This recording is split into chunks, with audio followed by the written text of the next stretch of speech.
ভাইরা আমার, Valentine's day এই সম্পর্কে আপনি গুগল করেন, আপনি এনসাইক্লোপিডিয়া ব্রিটানিকা সহ বিভিন্ন বিশ্বকোষগুলো খোলেন, আপনি দেখবেন যে এটা মূলত এসেছে খ্রিস্টানদের একজন ধর্মযাজক, যার নাম ছিল কি ভ্যালেন্টাইন। এই ভ্যালেন্টাইন, যে সেন্ট ভ্যালেন্টাইন, সাধু ভ্যালেন্টাইন, খ্রিস্টানদের ধর্মযাজক, তাকে ঘিরে এই দিবসটা গড়ে উঠেছে। এটা একটা সময় খ্রিস্টানদের কাছে তাদের একটা পূজনীয় দিবস ছিল।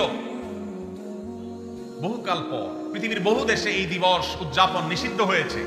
অনেক কাল পর ইংল্যান্ডের গিফট আইটেম ব্যবসায়ীরা তাদের ফেব্রুয়ারি মাসে বরফে ঢাকা পরিবেশে গিফট আইটেমের ব্যবসাকে চাঙ্গা করবার জন্য, বেচা কিনা হয় না এটা বাড়াবার জন্য, এই ভ্যালেন্টাইন্স ডে কে তথাকথিত ভালোবাসা দিবসের মনোকে এটাকে বাজারজাত করেছে তাদের ব্যবসায়িক ধান্দায়।